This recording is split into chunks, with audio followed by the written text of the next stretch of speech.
Hello friends, search candles எப்படி செய்கிறோன்றத பார்க்கலாம். டையில் எண்ணெய் தேய்ச்சி எடுத்துக்கணும். திரி ஸ்டார்டிங்கில் ஒரு நாட் போட்டு நம்ம சென்ட்ரு அச்சில் ஹோல்ஸ்லாம் கொடுத்துருப்பாங்க. ஸோ அதில் லைனாக நம்ம திரியை போட்டுக்கிட்டே வரணும். ரொம்ப நாளாகவே எனக்கு கேண்டில் எப்படி செய்கிறது அப்படின்னு சொல்லி கொடுங்கன்னு என் ஸ்டூடெண்ட்டு கேட்டுகிட்டே இருந்தாங்க. ஸோ அவங்களுக்கு தான் நான் இப்போது கிளாஸ் எடுத்துகிட்ருக்கேன்.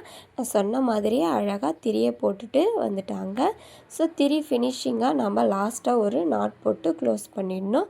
அதுக்கப்புறமா சென்ட்ரு டையை சுற்றி சைடில் இருக்கிற 2 டையும் போட்டு 2 ஹோல்ஸ் கொடுத்துருப்பாங்க. அதில் நம்ம போல்ட்டு போட்டு நல்லா டைட்டாக க்ளோஸ் பண்ணி எடுத்துக்கணும்.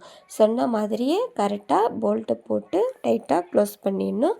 அதுக்கப்புறமா நம்ம ஏற்கனவே ரெடியாக வேக்ஸ்லாம் போட்டு அடுப்பில் நல்லா மெல்ட் பண்ணி வச்சுருப்போம்.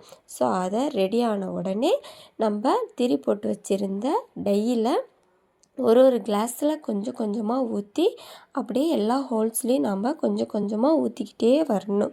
நம்ம ஊற்ற ஊற்ற உள்ளே இறங்கிட்டே இருக்கும். ஸோ அதை கரெக்டாக பார்த்துக்கிட்டு நம்ம திரும்ப திரும்ப அந்த ஹோல்ஸில் ஃபில் பண்ணிக்கிட்டே வரணும். இதே போல் 24 ஹோல்ஸ் இருக்குங்க. ஸோ இந்த 24 ஹோல்ஸ்லேயும் நம்ம 1 பை 1 கொஞ்சம் கொஞ்சமாக மெழுகு ஊற்றிக்கிட்டே வரணும்.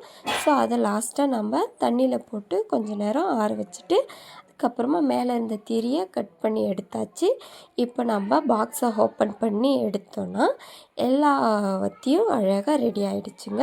ஸோ அதை சைடில் நம்ம கொஞ்சம் கொஞ்சமாக அந்த மெழுகுலாம் லைட்டாக ஒட்டிகிட்ருக்கோம். அதை ஒரு கத்தியால் நம்ம அப்படியே க்ளீன் பண்ணி எடுத்துட்டோன்னா அழகான ப்ளூ கலரில் நம்ம சர்ச் கேண்டில்ஸ் ரெடி ஆகிடுச்சு. எப்படி இருக்குன்னு மறக்காமல் கமெண்ட் பண்ணுங்கள், லைக் பண்ணுங்கள், சப்ஸ்கிரைப் பண்ணுங்கள்.